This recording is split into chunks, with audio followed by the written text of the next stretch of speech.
はい、皆さんこんにちは。寺子屋忍者の岩沢です。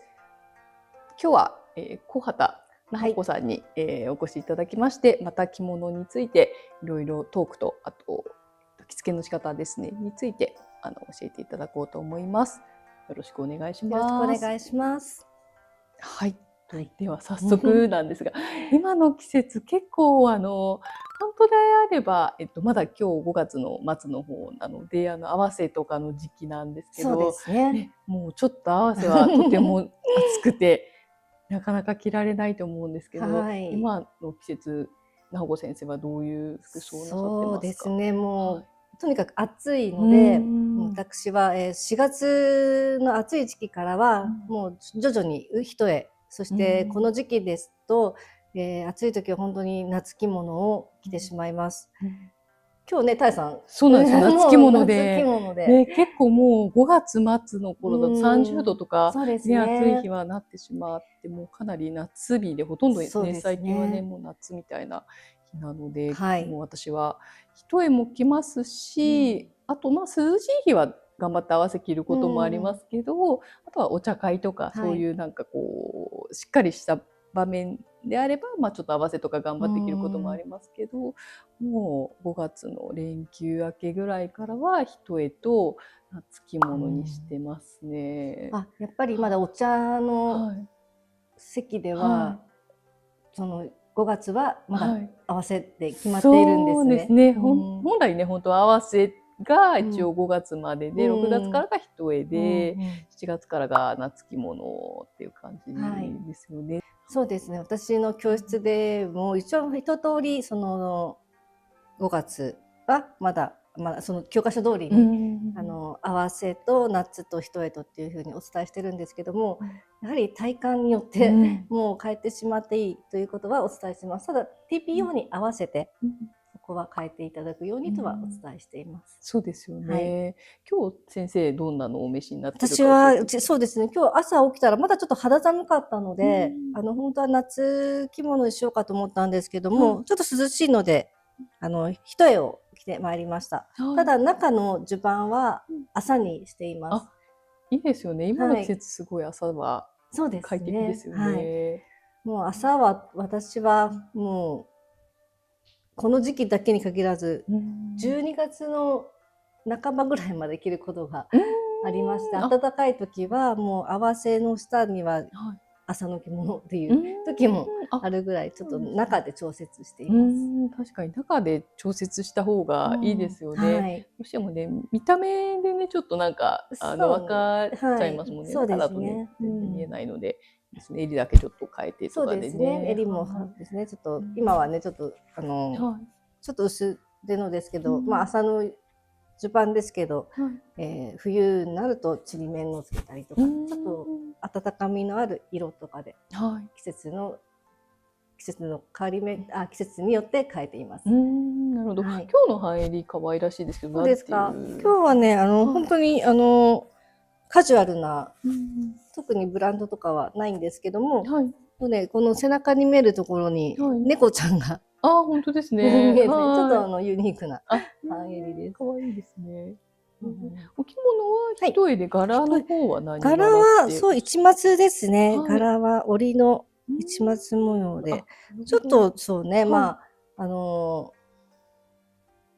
秋でも着られるお色ではあるんですけど、ちょっと帯を夏っぽく色を入れて、季節に合わせてます。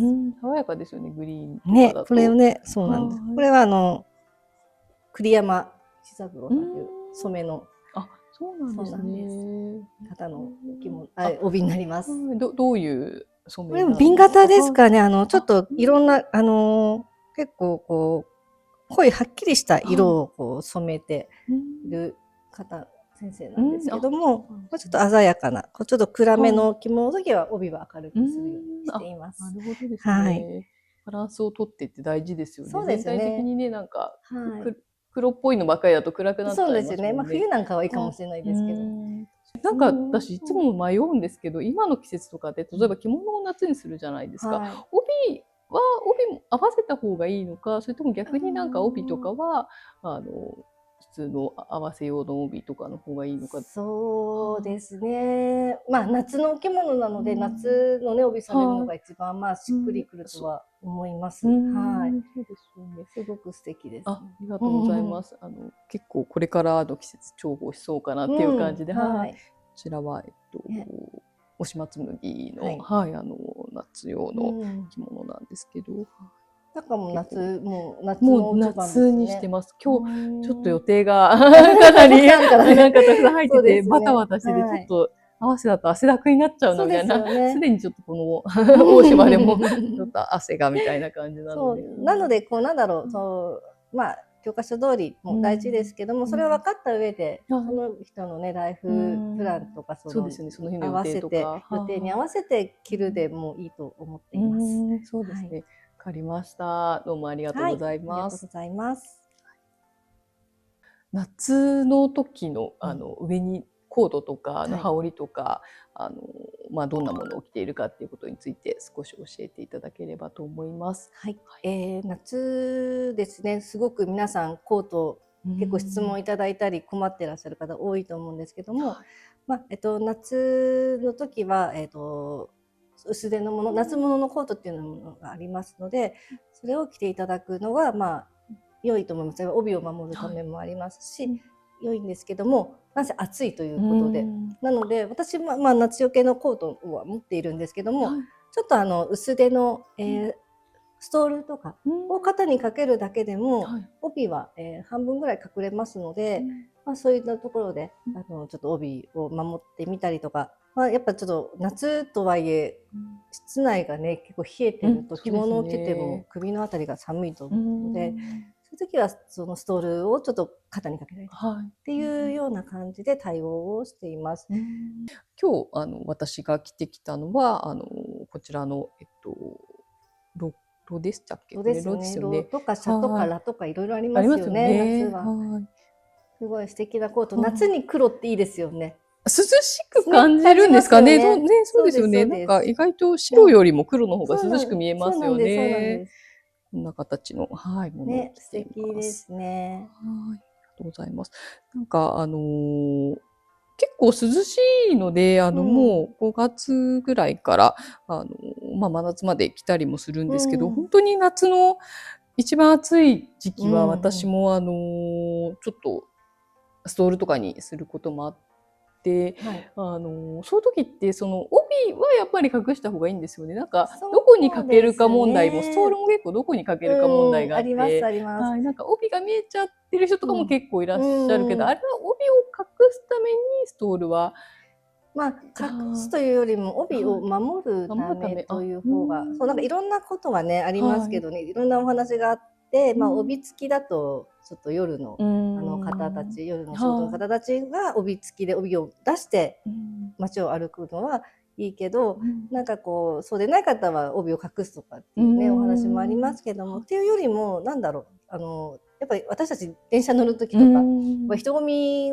でね帯を守るっていうこともあるので、特に電車は私もよく乗るんですけども、帯をですねもう皆さん結構構えなしに引っ掛けていかれたりとかするので、そういう時のためにちょっと帯を守るためにストールをかけて、それでも帯全部は隠れないんですよね。帯半分ぐらいまで隠れてればいいのかなと思っています。もちろんなんか帯付きがダメということではないんですよね。帯が見えてる状態で歩いても全く問題はないので、そこもいろんなね考え方があると思うんですけども、コートを着てた方が安心かなっていう部分ではあります。あとなんかこう首元を開けた方が夏って涼しいじゃないですか。なんか結構開けてらっしゃる方とかも見たりするんですけど、いうのはどうなんですかね。限度があると思うんですけどね。本当なんか着物もねだんだんとこうファッションの一部になってきているので、すごくこう肩をねこう襟を開けて襟を出しね開けてね着る方もねいらっしゃいますしね。その方の雰囲気とか場所に合っていればいいいのかなと。ただそれをね、結婚式とかそういう公の場所で着ていくのはね、やっぱどうかなというふうには思うんですけども、まあ、それはやっぱりね、TPO に合わせてコーディネートされるのがいいのかなと思います。そうですね。何か暑さ対策とかされてますか？してますね。私はですね、ちょっと脇にアイスノンとか、アイスノンって何ですか？保冷剤はい、わかりますわかります。ちょっと脇に入れるんですか？入れちゃいます。なんですけど、それは必ず浴衣とかで、一重も私洗えそうなものって自分で洗ってしまうので、あと朝とか。でそうちょっともうなんだろう、普段使いの一重の炉の着物とかだと、私はちょっと手で押して洗っちゃったりするんですね。でも素晴らしい。いいですね。その方が綺麗ですしね。そうなんです。でね、汗もかくし、そうやってちょっとこの着物は自分で洗えるなっていうものの時なんですけども、脇にこう保冷剤をこうティッシュにこうくるんで両脇に忍ばせて。それは帯のどのタイミングで入れるんですか？全部着てからです。全部着てから横に入れちゃいます。でもいい着物はやらない方がいいです。シミになるといけないので、本当にもう家で洗えるような浴衣地の着物とか朝とかね、普段使いのものとか、そうです。もうどんどんやってしまってます。なるほど。汗をかいて、なんかそのままこもっちゃうんですよね。なので汗かいても発散ができないので、着物着てるから。そういうところで綿の肌着をなるべく着るようにしています。そうですよね。化学繊維がないものとかで、あとは下は麻の捨ててこのようなもの。捨ててこ結構着ますね。なんか業界の人に聞くと皆さんなんか捨ててことかって。気になりますよね。夏は捨ててこですとかって結構聞きますよね。なんで本当に普段の時は半襦袢に捨ててこで着物みたいな。いう感じで本当カジュアルに着ています。そうですよね。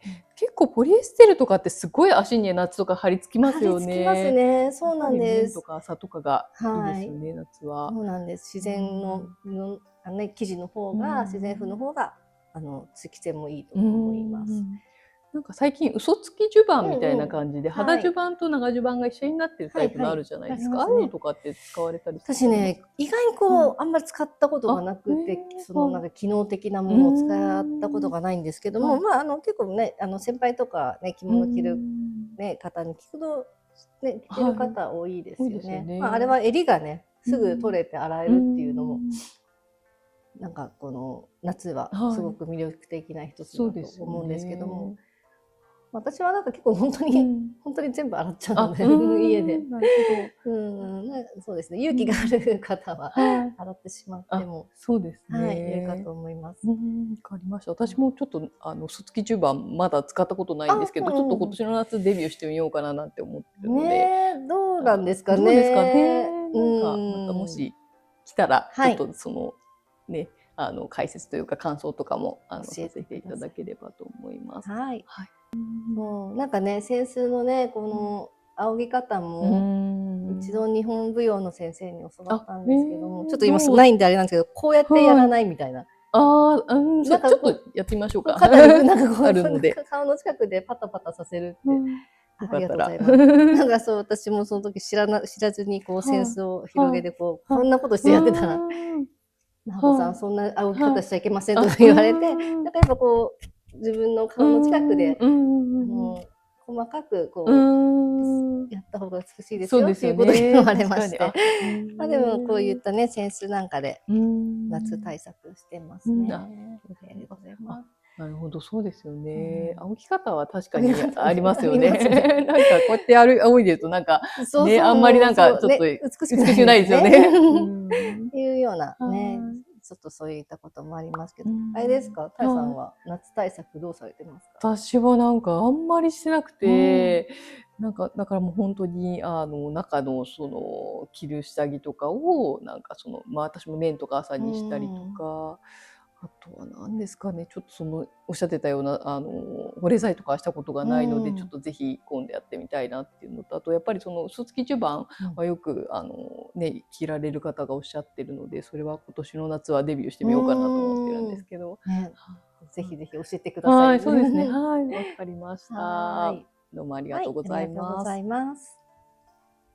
はい、では夏のお草履について少し教えていただけますか。はい、夏のお草履ですね。まあ本来別に季節問わずね、普段の履いているお着物で問題はないんですけども、まあ、少し着物に興味が出てきて、履物も少しこだわり出すと、なんか夏専用のが欲しくなったりとか、なんかパナマの草履とかね、すごくおしゃれだったりするんですけども、ただ私が最近ゲットした夏に履きたいなと思ったお草履が、こちらのぶどうの皮の。ぶどうの皮なんですね。そうなんです。ぶどうの皮のカバンバッグって、よくね、何年前からたくさん出てきていると思うんですけども、こちらも同じようにそのぶどうの皮というのを使っていて、ちょっと涼しげだったので、ちょっと夏用に履きたいなと思って、こういったものを。汗とかなんか強そうですよね。そうなんです。すごく強いらしくて、雨でも多少の雨でも問題ないということで、まあちょっと普段用にはなってしまうんですけども、ちょっと夏らしく黒で涼しげにと思いまして、こういったものもあるので、はい、これからねお着物を始めていろいろこだわり出したら夏のアイテムもいろいろ見ていただければと思います。はい、ありがとうございます。足袋とかも、夏の足袋ってレースとかいろいろあるじゃないですか。朝とかね、はい、どうされてますか？足袋はですね、まあ通年履いてる綿のものなんですけども、あんまりレースは履かないかな、私は。はい。あと朝の足袋は1回履いたんですけど、結構朝でも汗かくじゃないですか。で、私がちょっと持っていた朝は底になる部分の朝だったので、なんかやっぱね汗と朝の強さで結構皮がむけちゃって、そうなんですか。そうなんです。摩擦がやっぱりするときに、まあちょっと足の裏の皮膚の方が弱かったみたいで、ちょっとそこから履かなくなってしまったんですけども、まあそこは綿で周りだけ朝っていうのがあれば、なんか涼しく履けそうな気がします。はい。でもあんまり足袋は数年履いてる同じものを履いてます。そうなんですね。私は結構夏は綿にしてて、冬は意外と東レさんのなんていうのなんかストレッチの効いたやつとか、意外となんか暖かくて、そっちとか履いたりすることもあるんですけど、でもなんかそっちはやっぱり通気性の問題なんか夏はすごい暑く感じるので、夏は綿にしてますね。あとはレースとかもほとんど履かないんですけど、浴衣とか、あとはちょっとカジュアルな、もう本当にプライベートでちょっとしたお出かけの時とかはたまにレースは履いたりしますね。レースはレースだけですか？つま先の部分もレースになってます。そうですね。全部レースになってます。特に問題なく。問題なく履けてましたね。そうですね。なんか涼しげに見えるけど、履き心地は特別涼しいってほどではなかったですね。意外と綿は涼しいのかなと思いますね。そうですね。やっぱ綿はね、いいですね。もう夏はね、涼しいので。そうですよね。やっぱりそういう綿とか朝とかね、夏はそういう素材の方が涼しく感じられるかなとは。そうですね。あと帯揚げ帯締めも、まあ帯揚げは帯締めはね夏専用っていうのもありますし、あとは三部紐、細い前にもお話ししたかと思うんですけども、三部紐でしたら本当通年使えるのでね、そういうのを使ったりとか、あと帯揚げの方は炉の帯揚げですよね。まあ朝とか、やっぱそういったところで通気性がいいものを使っていただくと、良いかと思います。帯揚げでいつも結構夏なんですけど、多分汗かくからかな、すっごい芝につけたになりますね。あれってどうされてますか？私はですね、帯揚げも絹だと思うんですけども、絞りとかそういうところがないものに関しては、普通にエマールとかそういうおしゃれ着洗いの中性洗剤で押し洗いしちゃってます。そうなんですね。それで綺麗にこう干してアイロンかけると、なるほど、綺麗になりますか。はい。そうなんですね。なんかクリーニングに、たまに出すんですけど、でもやっぱりそれじゃ追いつかないじゃないですか。で結構シワになっちゃうから、いつもなんかどうしてるんだろうなと思ったんですけど、洗われてるんですね。やっぱ結構もう、手洗いだと全く問題ないです。そうなんですね。じゃあ私もちょっと今度自分で洗ってみてください。はい、わかりました。どうもありがとうございます。はい、ではこれから、名古屋帯で、銀座結びを結んでいきます。まずこちらの名古屋帯の手とタレを確認して、手を帯幅1つ分手前に折り込んでいきます。それを、だいたい右の胸のあたりに当ててクリップで挟みます。じゃあ体に巻いていきますね。1周、2周。1周したところで先ほど、折り込んだ部分に指を挟んで帯の下線を持ちながら締めていきます。じゃあもう1周します。はい。今3周しました。3周したらクリップを外して手前の手先を引き出します。はい。ここまで引き出したら今ちょっと引き出した分が、緩んでいますのでその分を締めます。締めるときは手先は動かさずにタレの方を上下に揺らして締めていきます。今手先を抜いた部分が締まりました。そしたらこちらの手先を背中心まで引き出していきます。背中心まで引き出したら帯とクロスしてこちらの手先を前に一旦預けときます。預けましたらこの手先をですね後ろにこういう風に折り返します。一旦ここで仮紐でこちらの仮紐で中心をしっかり結びます。帯の中心ですね。しっかりこう結びます。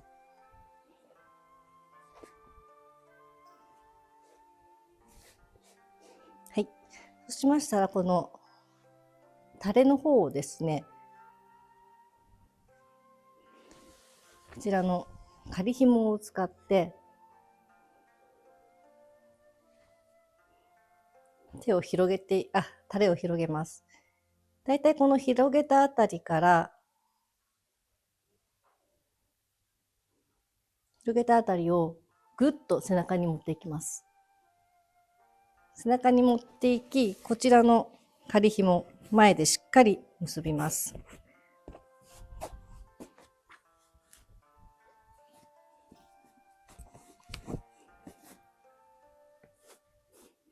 はい、そうしましたらこういう形になりました。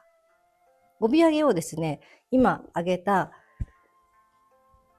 紐の上にこちらの帯揚げをかけていきます。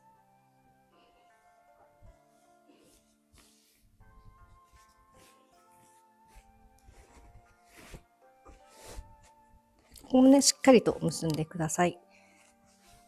はい。そしたらこのさっきの仮紐を取っちゃいます。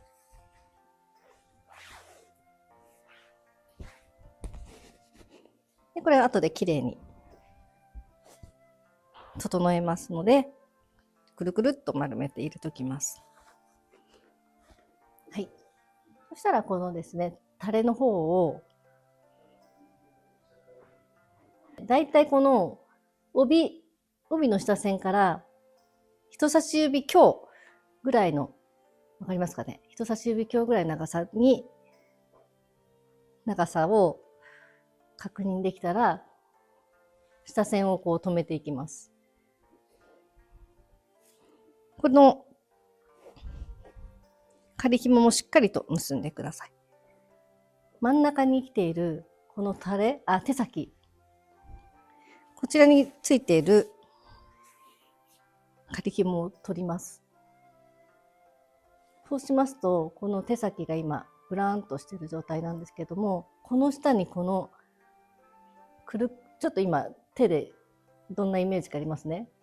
こうやってくるくるっと丸めて2、3周ぐらい、これはほんと帯の長さにもよるんですけども、まあ、このぐらいの長さだったらくるくるっと2周3巻きぐらいしたら手先にグッと持ってくるんです。手先の下にグッと持っていきます。ちょっとこれを帯締めを使ってやっていきますね。どうするかというと、帯締めを輪の中に入れます。さっきのように1回、2回、3巻きぐらいしたら、この手先の下にグッと入れます。グッとこういう形が、この形にしたく、この形が銀座結びなんですけども、この形になるようにしたら、このまま前に持ってきて、帯締めを結びます。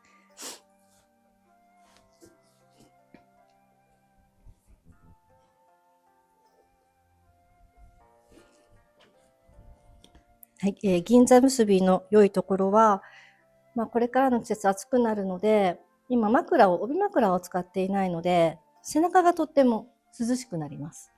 はい。で、この手先をちょっとこういうふうに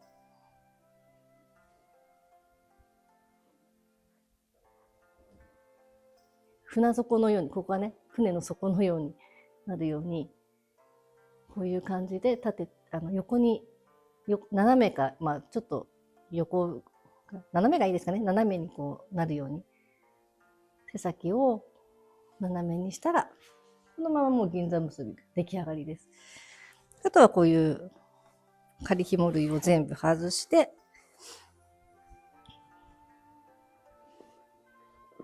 指先できれいに整えて、で先ほど結んだ帯上げもきれいに始末して、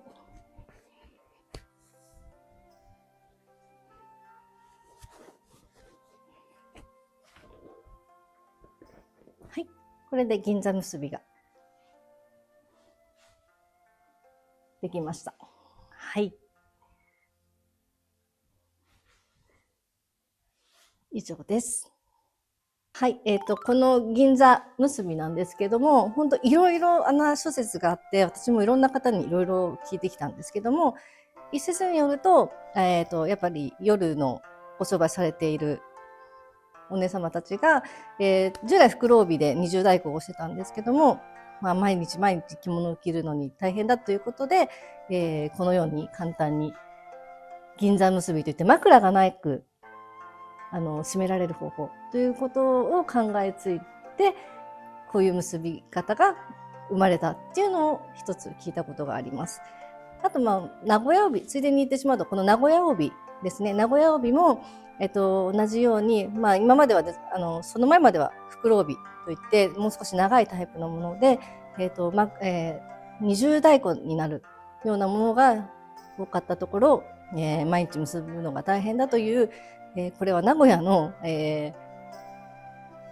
夜の水商売されている方が考えついて、もう少し帯を短くして、で一重太鼓にできるようにということで、名古屋帯が生まれたというのを聞いたことがあります。ただこれは本当いろいろな諸説があるので、着物の知識を身につけたい方はいろんな本を読んでお勉強されたらいいかなと思います。ありがとうございます。はい、皆さん今日の動画はいかがでしたでしょうか。着付けと着物についてなほこ先生に教えていただきました。この動画が気に入っていただけましたら、ぜひいいねとチャンネル登録をお願いいたします。はい、ありがとうございました。ありがとうございました。